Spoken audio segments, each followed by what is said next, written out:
guys, welcome to Bastion Time. I'm your host Bastion. It's crazy warm right now for being March, so I'm wearing a tank top. I also have a cold. But anyways, let's get on to some Nintendo news. First of all, there apparently was a fan mod that I wasn't aware of, where they were trying to take the original Twilight Princess and make it HD. This was long before Nintendo announced that Twilight Princess HD was a thing, and now that Twilight Princess HD is a thing, they've noticed that Nintendo has been removing all of their fan mod HD version videos from YouTube, so that sketched them out a little bit, so they've decided to place the project on hiatus, which basically they say they probably will come back to it as soon as Twilight Princess HD, the official version, has been around for a while, and there are no eyes on them. And that's smart. I mean, that's really the way you're gonna do it if you're trying to get around Nintendo's watchful eye. Of course, my question is, what is the point of a fan mod HD version if Nintendo's already released an HD version? I haven't really compared the fan mod with the official HD, so maybe the fan mod is better, who knows. But anyways, we'll have to see when or if that ever comes to fruition. Nintendo of Korea has just recently cut 80% of its staff. That's crazy, but basically sales, as you know, haven't been that great, so they figured they had to cut their staff, and so now there's like 20 guys there or something like that. Holy moly. Now, if you know anything about me, and I don't expect that you do, you'll know that I'm not typically into covers or orchestral versions of Zelda songs, because after we've had Zelda Symphony, that's enough for me. That's all I need for now.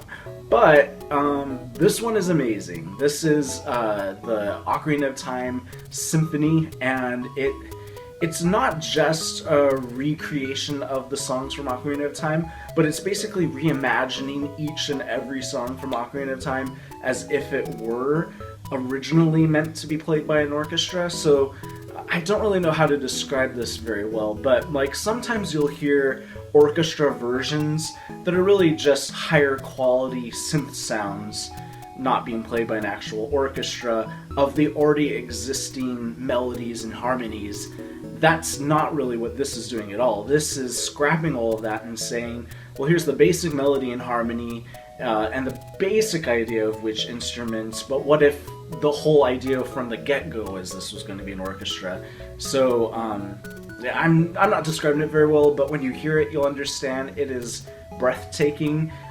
It is for sale, however, which is one of my points of contention with fan-made things, is that they should always be free, in my opinion. If you're a fan covering somebody else's original material, you can't really sell it, but he is, and he'll probably make a pretty penny because it's very good. So, I bet you were waiting until I said another very amusing thing from Dorkly. Well, yes, I am now going to say that. But since I already did, I don't have to. A comic, which is basically comparing how announcements are received for each Pokemon game now as opposed to back in the day, and very, very true, very amusing. You should check it out. There's a link down there for you.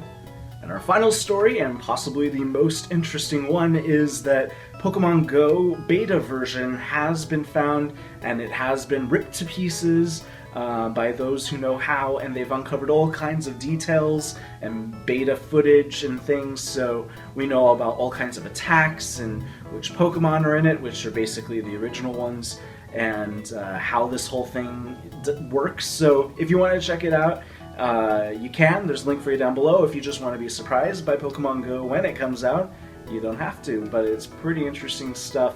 Honestly, it made me even more excited for Pokemon Go, so I'm kind of glad I read it. But anyways, that is it for this episode of Nintendo News. See you guys next time for more news. Bye, guys.